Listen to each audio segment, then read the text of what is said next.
타이베이 여행을 떠나는 날 태풍이 왔다. 이름은 콩레이.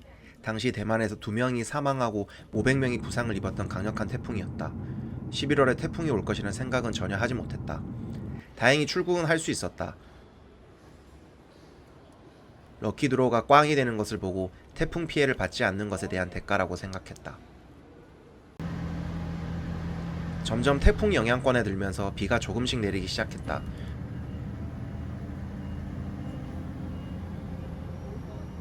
태풍이 더 가까워지기 전에 쓰린 야시장을 방문했다.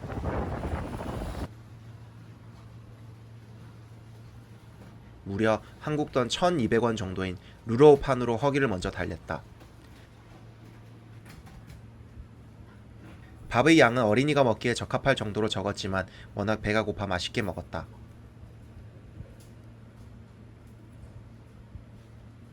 비가 추적추적 내리는데도 야시장에는 사람이 많았다.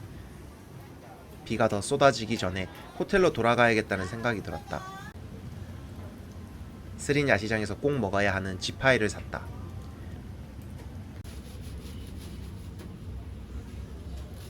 커다란 치킨 한 덩어리가 한국 돈으로 5,000원 정도였다.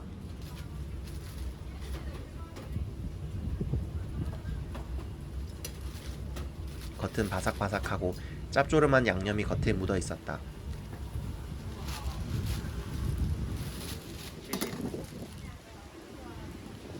고기는 닭가슴살 부위였지만 얇게 펴져 있어서 심하게 뻑뻑하진 않았다. 맥주 안주로 딱인 음식이었다.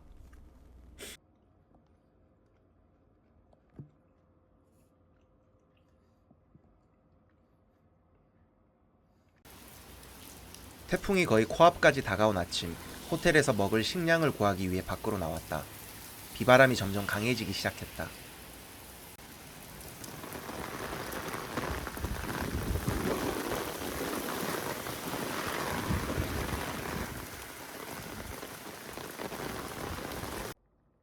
편의점에서 사온 족발덮밥은 생각보다 맛이 별로였다. 일반 편의점 도시락과 비교하면 아쉬운 맛이었다. 오후쯤 태풍이 대만 상공을 완전히 뒤덮었다. 뉴스로 실시간 상황을 지켜보는데 심각해 보였다. 호텔은 다행히 튼튼해서 방 안에서 태풍의 영향은 거의 느끼지 못했다. 태풍으로 인해 강제적으로 호캉스를 할 수밖에 없었다.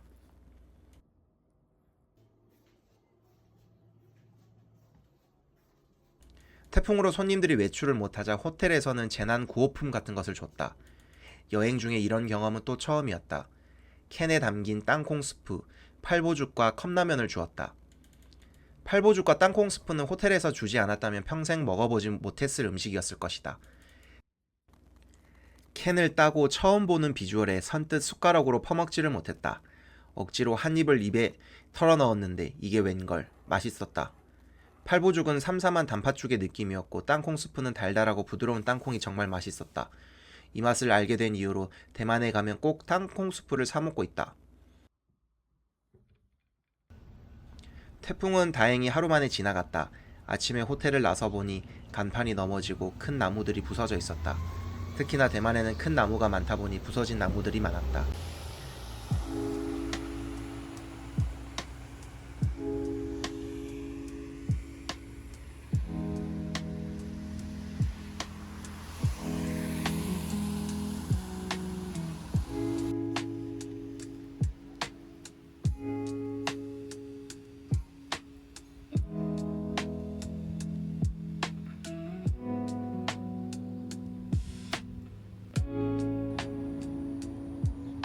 아침 산책을 위해 주변 강가를 찾았다. 태풍으로 인해 흙탕물이 되어 있었다.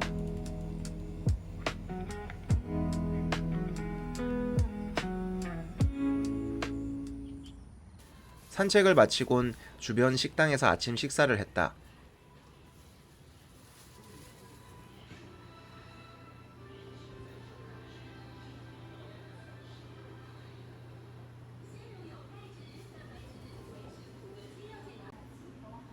지엔빙과 이름을 알 수 없는 대만식 누드김밥을 먹었다.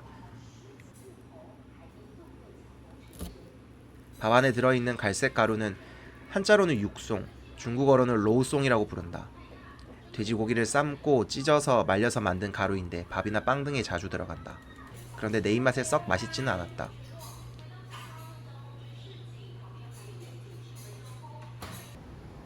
태풍이 물러가고 본격적으로 타이베이 시내 여행을 시작했다. 먼저 점심으로 딤섬 맛집으로 알려진 정하오지 수이지아오를 찾았다. 가게에 들어가서 주문서를 작성하고 계산을 하면 자리로 음식을 갖다 준다. 이곳은 한국인에게 이미 많이 알려진 딤섬 맛집이기도 하다. 개인적으로 대만의 유명 딤섬집보다 맛있었다. 그리고 무엇보다 가격이 매우 저렴했다. 새우 딤섬을 추천하고 같이 탕 하나 정도 시켜주는 게 정석이다.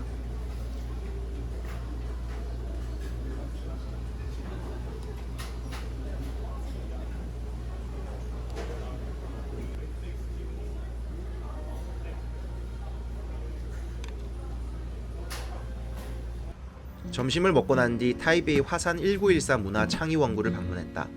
대만에는 타이베이 외에도 타이중, 가오슝 등 이런 문화 산업을 위한 단지들이 있다. 아기자기한 소품부터 전시, 공연 등을 즐길 수 있다. 다만 단점이라면 물건들의 가격이 비싸다. 마음에 드는 소품을 하나를 집었다가 가격을 보고 다시 놓아두게 된다.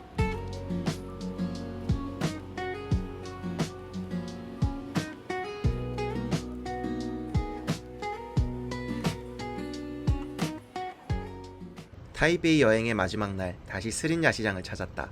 비가 내리지 않으니 사람들이 더 많았다.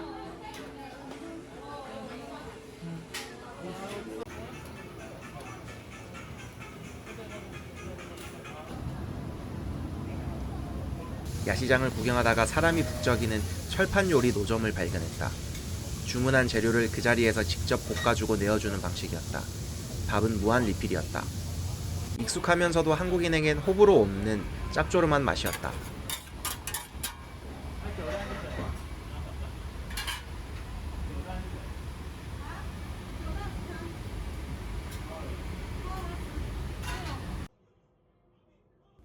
그렇게 나는 난생 처음 태풍과 함께 했던 여행을 마쳤다.